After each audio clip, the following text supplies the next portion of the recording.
Então, como a gente veio falando, né, nas nossas outras conversas, a influência da música clássica no rock, por que que o rock, né, ele tem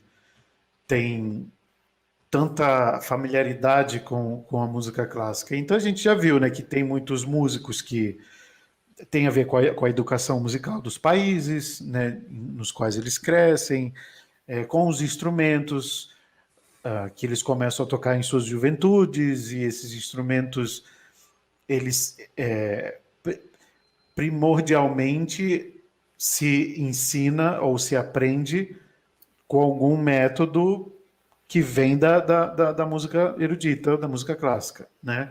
Porque é uma música mais antiga, mais estabelecida e mais estudada, ou seja, já foram criados muitos métodos, essas coisas. Então, quando você vai estudar um instrumento, você basicamente estuda teoria, todas essas coisas, você começa ali na música clássica. E isso leva, muitas vezes, o músico leva para frente, né, como algo que ele não só aprendeu, mas que ele aprendeu a gostar também, né? E então, assim, no rock, isso em toda a música, né? Agora, no rock e no heavy metal não podia ser diferente. O virtuosismo da música clássica, por exemplo, da era romântica. A música erudita sempre teve virtuosismo, na verdade, na humanidade sempre existiu virtuosismo nas artes e em qualquer outra coisa, inclusive nas artes marciais, nas artes plásticas, e na música também, né? Então, esse virtuosismo teve um auge no romantismo, que é um período das artes, na música principalmente, ali no século XIX, né, que tem o seu ápice ali no século XIX, dos anos 1800 e tantos, né? E com esse crescimento do romantismo, o virtuosismo técnico, ou seja, aquela coisa do exibicionismo no instrumento, começou a ficar mais em voga, né, na época.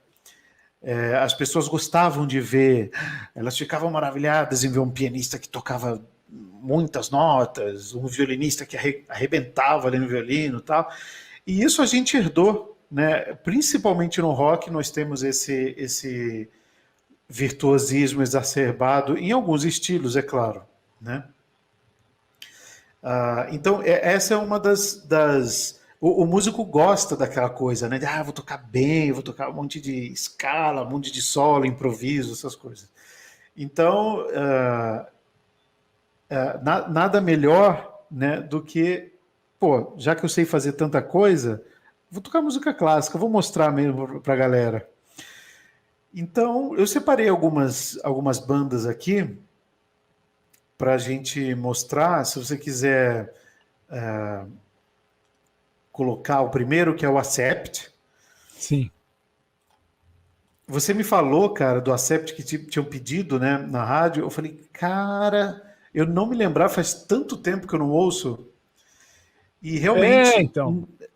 nesse disco, nessa música, Metal Heart, né, eles têm não só uma, mas duas músicas clássicas do repertório romântico, né, embutidas na música. Então, assim, eles se utilizam de duas músicas de dois compositores diferentes. A primeira, que já é o começo da música, é uma obra de Tchaikovsky, que foi um compositor russo, né, do romantismo, que é a Marcha Eslava. Aí eu separei assim, a gente pode ouvir um pedaço da banda de metal e depois o original. Certo. Então vou pôr. Tá bom.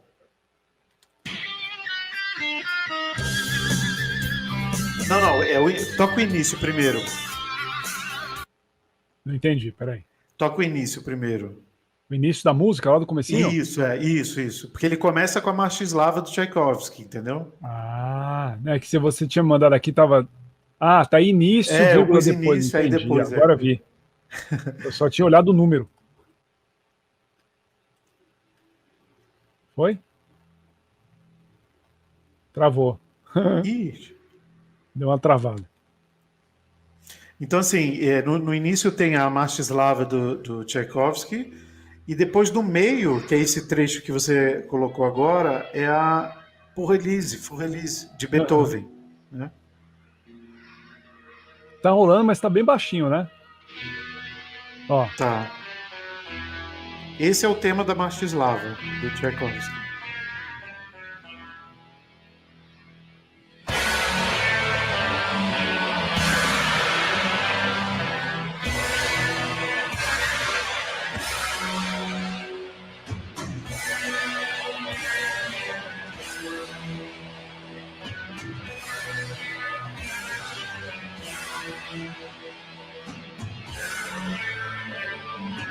O negócio já era heavy metal na época, né? Pois é.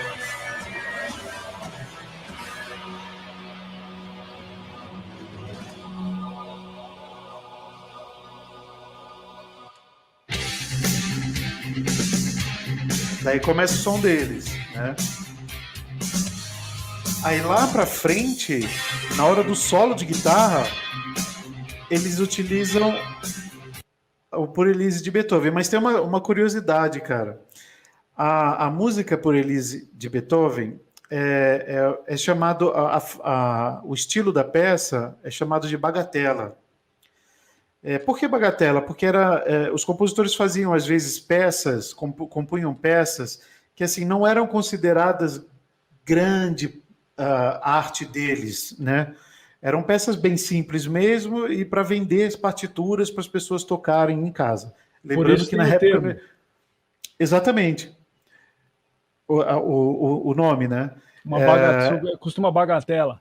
Isso, exatamente. Que louco. E eram peças fáceis, curtas e para ser tocadas pelas pessoas em casa. Lembrando que na época não existia rádio, não existia CD, disco nem nada. Então, as pessoas, para terem música em casa, precisava ter alguém que tocasse um piano, pelo menos, né? Piano sempre foi um instrumento muito comum na casa das pessoas na Europa, né? Sim. Os Estados Unidos herdou isso. O Brasil a gente tem, mas assim tem muito, é muito comum, muito comum lá fora.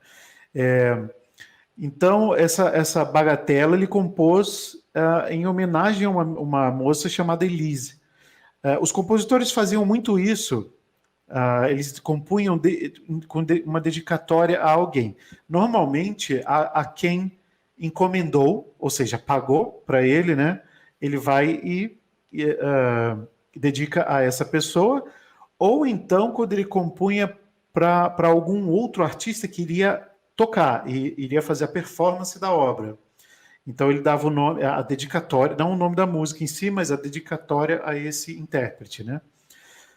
E também tem muitas histórias assim, de compositores que dedicavam algumas peças para as garotas que eles, vamos dizer, tinham alguma pretensão Claro. Desde que o mundo é romântica. mundo, as coisas funcionam assim.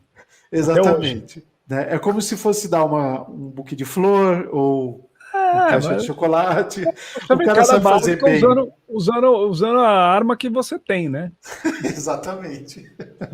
Imagina, se ele não ia conseguir, compunha uma peça dessa para uma moça, conseguia. Né? Exatamente. E Vamos botar aí provavelmente outro ganhava trecho? o coração dela, né, cara? Porque, pô, que honra, né? Então, aí só uma coisa. A música em si, para Elise, ela no compasso ternário. O que quer dizer isso? Que ela é contada em três, como se fosse uma valsa. Como se fosse uma valsa. Um, dois, três, um, dois, três. Um, dois, três, um, dois, três, um, dois. O Acept eu achei legal porque eles transformaram em quatro. Então fica uma coisa mais marcial, assim. Ficou mais forte, né? Vamos dizer assim. Tá bom, eles aceleraram o tempo da música. Não necessariamente acelerar o andamento, mas trocou de 3 para 4 tempos. 1, 2, 3, 4. 1, 2, 3, 4. 1, 2, 3, 4.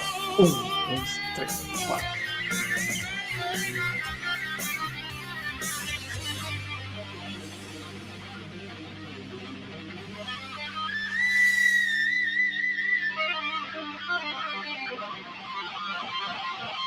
Ó, isso é um clássico metal, hein?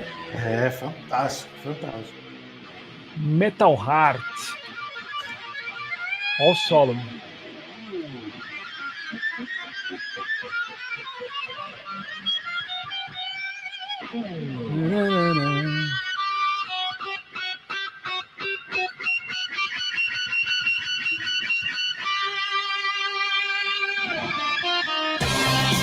Demais. Os caras põem até couro, né? Assim. Ó. Aí fica sinfônico mesmo, né? É, e eu diria o seguinte, cara. Assim, a peça era apenas uma bagatela, né, que ficou muito conhecida porque era relativamente fácil de se tocar, então era justamente para as pessoas tocarem em casa, tal. Então entrou no repertório de estudantes de piano, né, na pedagogia do piano. E assim, eu acho, a opinião minha, o Accept ainda elevou essa música ao grau ainda mais interessante. Deixou ela ainda, ela já é bonita, mas eles deixaram ainda mais épico, vamos dizer assim, né?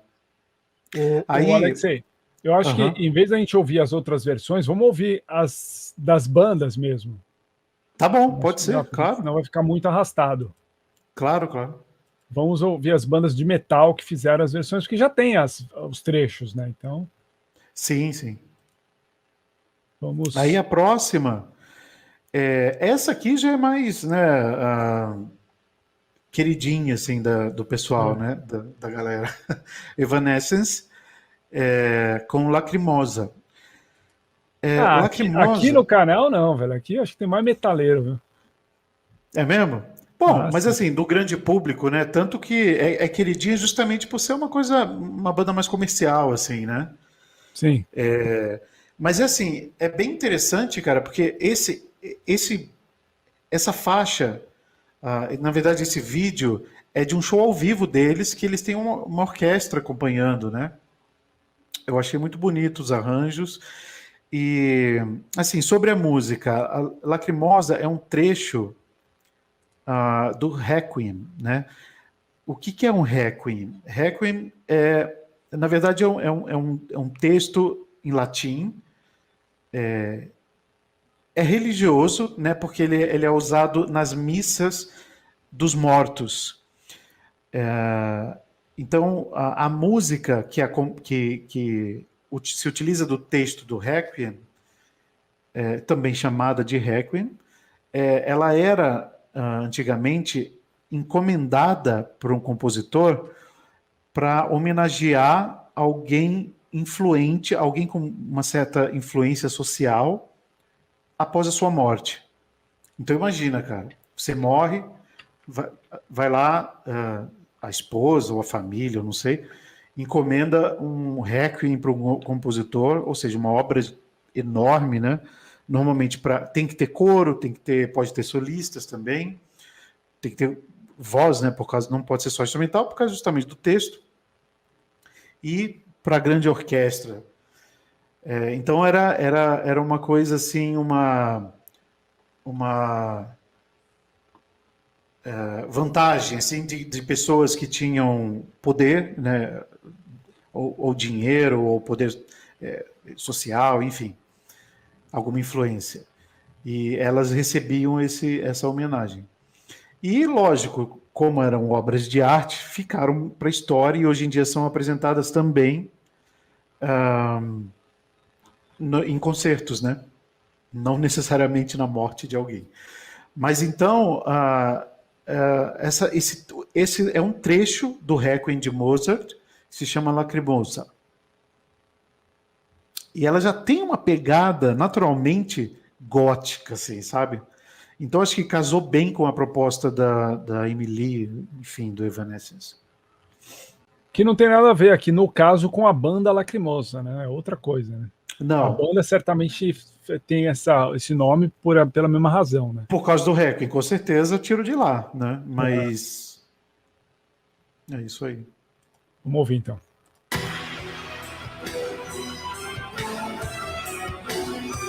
Então isso que você ouve com a orquestra é do Mozart, é do Requiem de Mozart.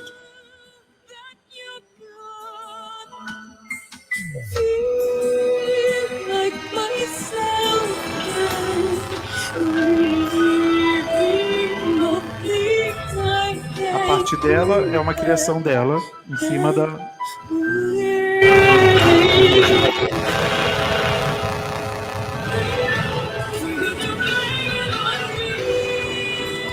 Então, o Mozart é a parte que a orquestra está tocando, né? Evidentemente, Isso. a parte cantada é da banda, da Isso, Evanescence. exatamente.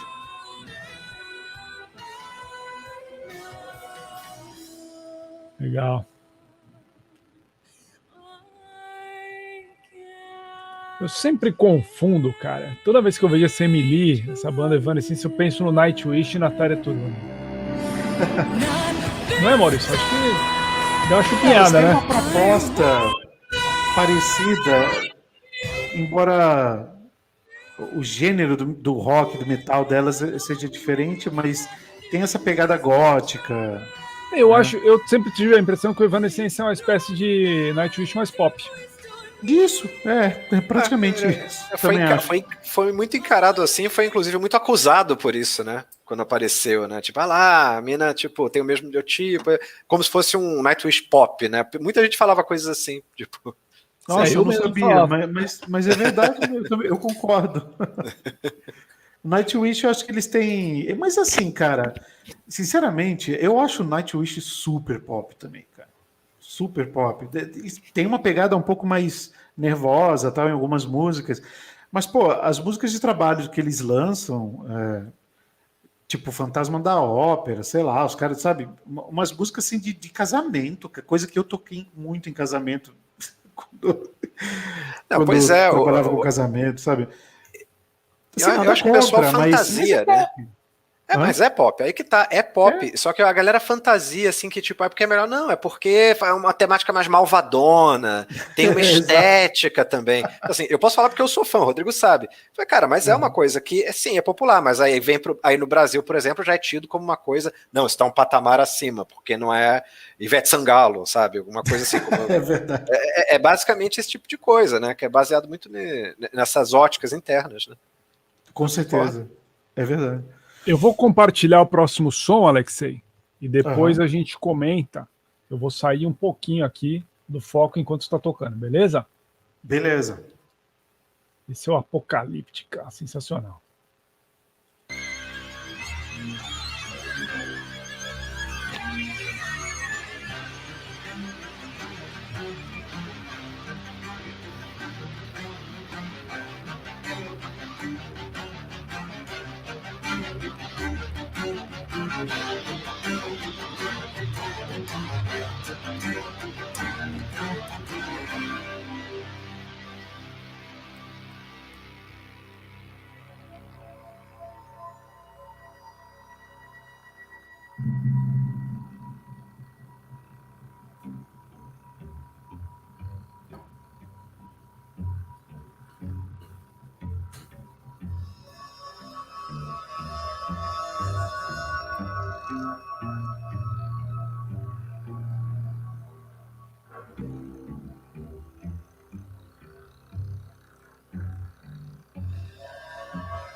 Voltei!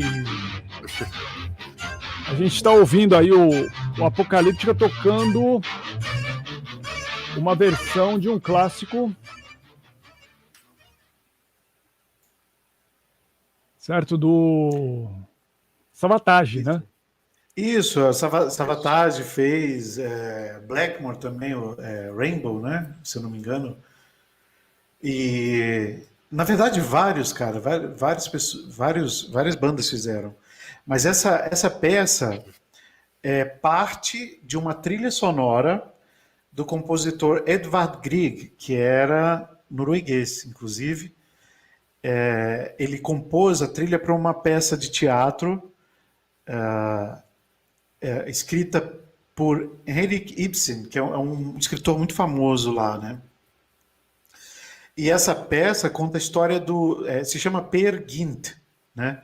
E conta a história interessante, conta a história do Peer, que é um rapaz que se apaixona por uma garota Mas ele não pode casar com ela. Aí parece aquela coisa meio Romeu e Julieta, né? Mas é muito mais fantasiosa. Daí ele tem que sair de casa, enfim, é meio que acaba sendo desgraçado, né? E por conta disso, e ele vai até o nome da música é In the Hall of the Mountain King, né? Que é o Salão do Rei da Montanha, Gruta do Rei da Montanha. Ele vai para esse lugar que é onde é infestado de trolls. Aí o rei dos trolls, olha só que interessante, o rei dos trolls pega ele e quer forçar ele a casar com a filha, que é uma troll, né?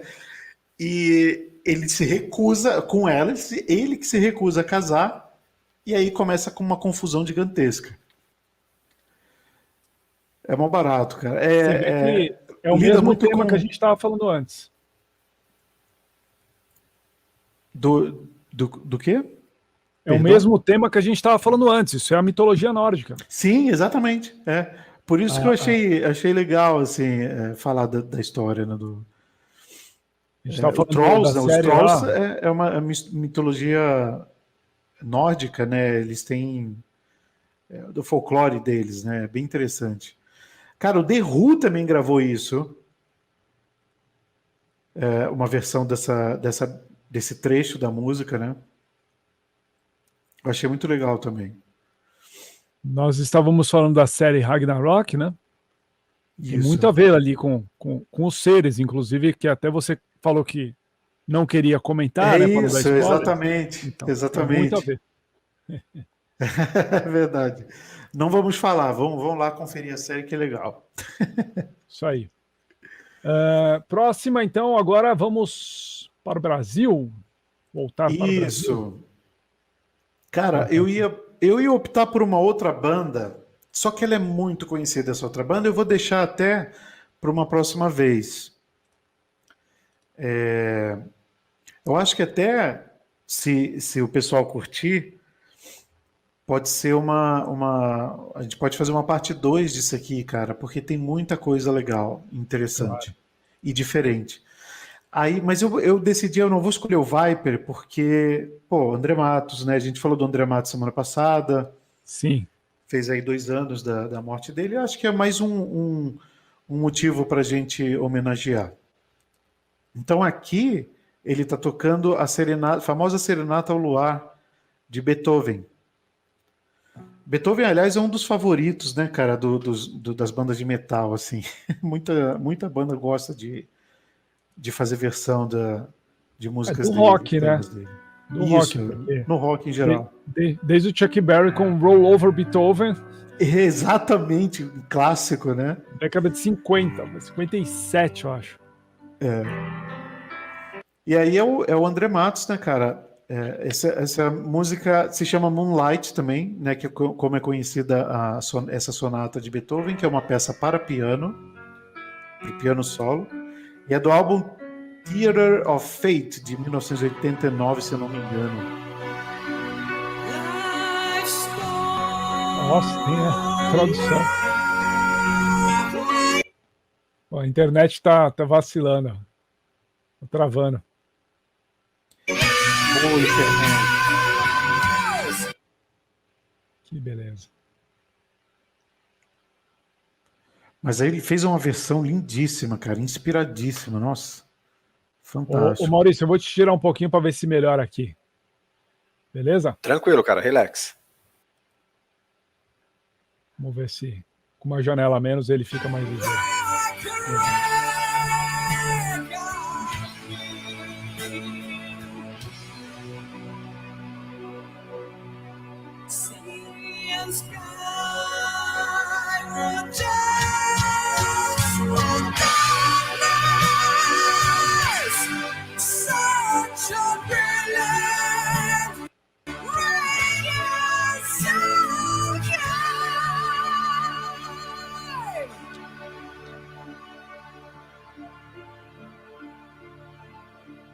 Bonito, hein? Lindíssimo, né?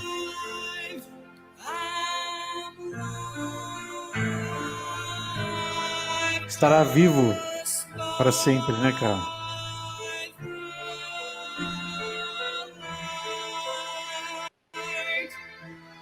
Eu fui até conferir aqui a data de lançamento do disco, porque às vezes eu confundo com o Soldiers, né? Que é o primeiro. Esse é de 89, né? 89. Ainda assim mano, é muito antigo, digamos assim, né? É verdade. Os caras eram. O André tinha avançado, 18 né? anos, cara. Pra você ver.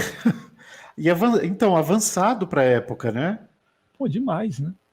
Fazer e gravar isso num disco, né? Pô, Gravar isso num disco é incrível. com certeza. Espirrei. Saúde. Obrigado. Frio, né, velho? Tá mesmo. Show. Então, bom, para encerrar, cara, desculpa, mas eu tive que escolher essa aí. Mais um Beethoven, né? Trechos da Nona Sinfonia. Só que eu escolhi um vídeo que foi um clipe, não é oficial, não é um clipe oficial, mas tem um amigo da banda Sepultura que mora, se eu não me engano, na Alemanha, e ele mexe com vídeo, assim, e volta e meia ele pega músicas e monta uns clipes, sabe? É mó barato o trabalho dele. E ele montou um clipe usando cenas de filmes que tem a ver com essa música. Ou seja, filmes que apresentaram o tema da Nona Sinfonia de Beethoven. Bom, então só para lembrar, essa versão é uma versão do Sepultura que eu participei fazendo o arranjo, né, e a orquestração, e nós gravamos juntos com a parte orquestral com o meu grupo, que é a Esfera Rock Orchestra. Muito bacana. E o disco do Sepultura que teve essa música é o Alex, ou Alex, né? Que conta Foi a em sua história... homenagem. Um monte de gente fala isso para mim.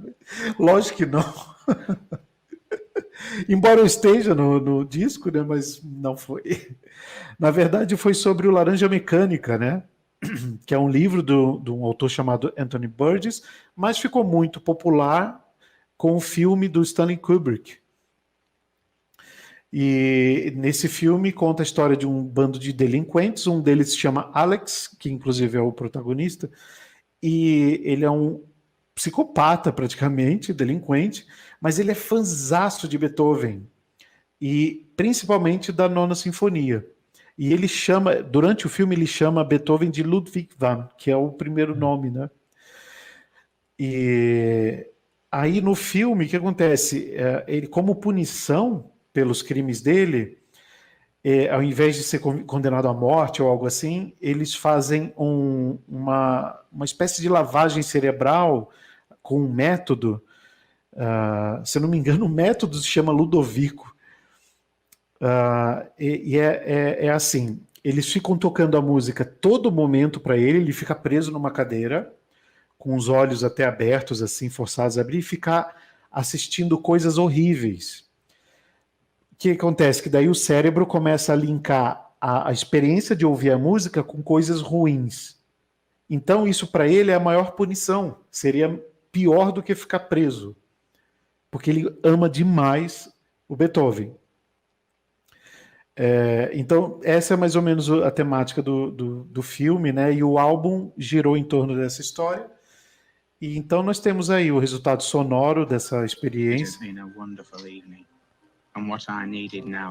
E o cara que fez o clipe, o Matthew, ele colocou algumas falas dos filmes que apresentam a música também. Que fitinha da hora.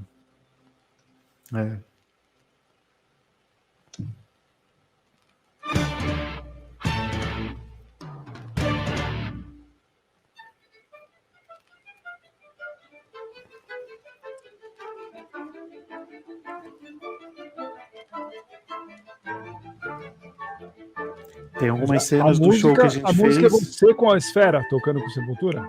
Isso, exatamente. E algumas cenas também do show que a gente fez lá na Virada Cultural, ó. Uma orquestra Legal. sinfônica. Né? Bliss, heaven. Oh, it was gorgeousness and gorgeosity in the flesh. Esse é o personagem do filme do Kubrick, né? Laranja Mecânica. O Alex.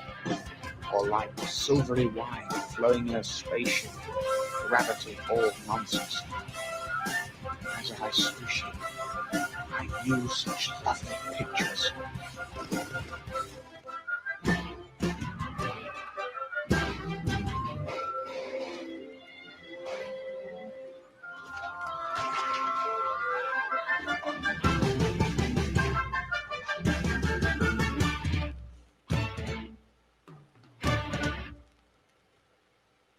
Aí esse é o método, né, que eles fazem de lavagem cerebral.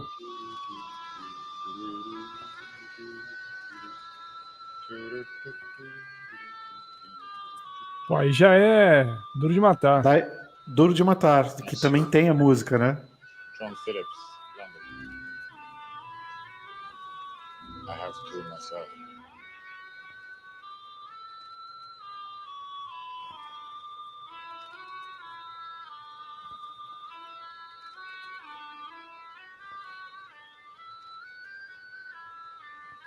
A impressão que dá que ele tá assistindo o show, né?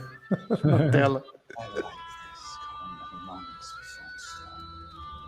Esse é o Gary Oldman, né? Que fez o papel de Beethoven no filme Amado Imortal, né? Grande ator, hein? Grandíssimo. Esse é um outro papel dele que ele também gosta de Beethoven.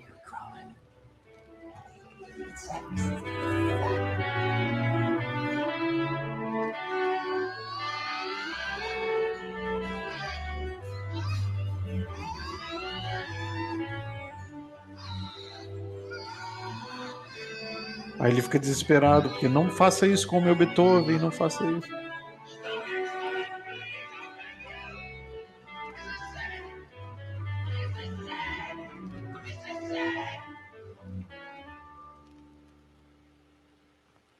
Muito louco. Can't be helped. Yes, punishment. Mas esse áudio que tá rolando, Alexei, ainda é... É a banda, é a Sepultura com Esfera. I'm sorry, Alex. Sorry, guys, wrong guess. Já essa versão do As disco? falas não, né? As falas são do Não, filme, lógico. não estão no disco, né? Essa é a versão do disco. Essa é a versão do disco, exatamente. Interessante.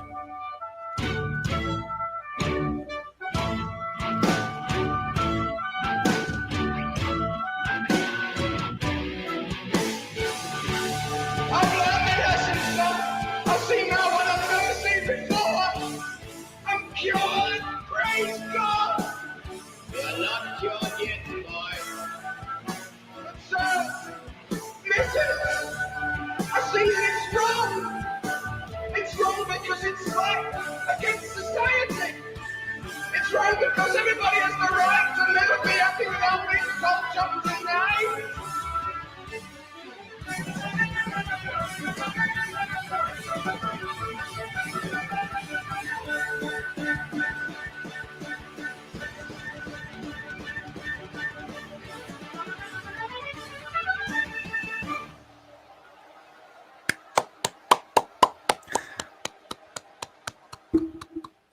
Parabéns, Alexei. Muito bom, velho. Obrigado, cara. Da hora, hein? Que experiência, cara. Fantástico. Cara, eu tenho eu me lembrei, outro dia eu estava vendo os meus e-mails, é só um easter egg, né? Eu botei o Maurício de volta e não avisei, ó. Ele tá ali assim, ó. Foi pego de surpresa, hein? Tô olhando o negócio aqui embaixo, cara. Diga, o Alexei, pra gente encerrar. Vou ter que encerrar Tá. daqui a pouco. Não, é que assim, eu fiquei muito, muito feliz, muito honrado com uma mensagem que eu recebi na época que eu lancei esse CD. A gente lançou o CD foi gravado em 2008 e lançado no início de 2009, né? E depois que foi lançado, eu recebi um e-mail, uma mensagem, na verdade, no MySpace Inbox, né? De um cara falando, nossa, meus parabéns, achei muito legal o que vocês estão fazendo. Me lembra muito o meu período da faculdade, quando eu e Steve estávamos montando a banda e estávamos experimentando com músicas, inclusive de Beethoven. Eu fiquei assim, mas quem é esse cara, né? Steve? Ele tá falando assim como se eu conhecesse, né? Cara, ele estava falando do Steve Morse. Nossa. O cara que me escreveu, dando Dixie parabéns, era o Andy, exatamente. O baixista fundador do Dixie Dregs. Nossa, que legal. Aí ele falou assim que sabe, voltou no tempo, deu aquela nostalgia, porque eram coisas que eles estavam experimentando na época, nos anos 60, lá, né? Na faculdade de música e tal. E depois de um tempo que eu fui me ligar quem era o cara. Falei, nossa, cara, fantástico, né? Maneiro. São essas coisas que deixam a gente, né? Poxa, tá funcionando, acho que funcionou. Às vezes a gente tem legal. retorno, né? Igual a live dos violinistas, que também foi longe, né? Exatamente, cara, Depois a exatamente. gente vai trazer essa novidade pro pessoal aí. O pessoal tem uma novidade fantástica. Aguardem. Legal, Alexei. Obrigado, velho, mais uma vez aí por... Cara, eu que essa agradeço. aula. Obrigado mesmo. Obrigado pelo pessoal aí tá comentando. Obrigado, Maurício. Mais Olha aí, uma ó. aula, hein, cara. Parente do trombonista amou, hein? Pô, cara, é o nosso Bocato aí. trombonista oficial. Não, eu que gostei, cara, tipo, Sacanagem. bem bacana, cara, tudo que você traz, assim, em matéria de cultura, né, e tudo, falei, realmente bem rico. Eu quero, pô, estamos aí sempre, cara. Gostei demais da sua. É nóis. É pessoal nóis. tá comentando. Bárbara Tanaka disse demais, a Isabel disse sensacional. Muito Maravilha, bacana. obrigado, gente. Espero, Cara, é isso que eu gosto, sabe, que eu quero? Que sirva de, né, um incentivo para as pessoas conhecerem um pouco esse lado crossover das coisas, enfim. Tem as pessoas que conhecem, mas quem não conhece... Carmelita conhece, tá pouquinho. dizendo, ama a Nona Sinfonia, ela toca piano, né? Tava comentando aí mais cedo. Ó, que maravilha, isso aí. O Wagner Basso tá dizendo que show. Vários comentários legais aqui, agora não vai dar tempo de ler todos, porque para variar a gente estourou um pouco o nosso tempo aqui, preciso encerrar. Mas muito bacana, ela tá dizendo aqui. Primeira, Jesus, Alegria dos Homens, também aprendi a tocar. Que da hora. Peça muito bonita de Bach, né? De Johann Sebastian Bach. Legal. O Danilo tinha falado aqui, ó, de Hall of Mountain King. Isso, que é mais legais pelo Blackmore e pelo Savatage. Savatage dos irmãos Oliva, né? O Chris, que faleceu muito cedo. Isso. E o John, da Trans-Siberian Orchestra. Trans-Siberian Orchestra, exatamente. Muito, que foi citado outro dia aqui também. Pelo Isso, A Franciane também está aplaudindo aqui, ela que é membro do canal. A Laira está dizendo que chorou muito de emoção do show da virada, imagino, né? Até eu ia chorar, viu? Eu sou meio emotivo para essas coisas. Cara, depois do show eu vi ela chorando, eu fiquei preocupado, o que aconteceu? Aconteceu alguma coisa, sei lá, no meio daquela confusão, será que alguém machucou elas? Ela ficou preocupada. Quanto amor, orgulho demais. Obrigado. Nossa. Isso aí, é assim a gente vai encerrar. Obrigado, Alexei. Valeu, obrigado, gente. Até a próxima. Até a próxima. Nós. Obrigadão, Alexei. Valeu.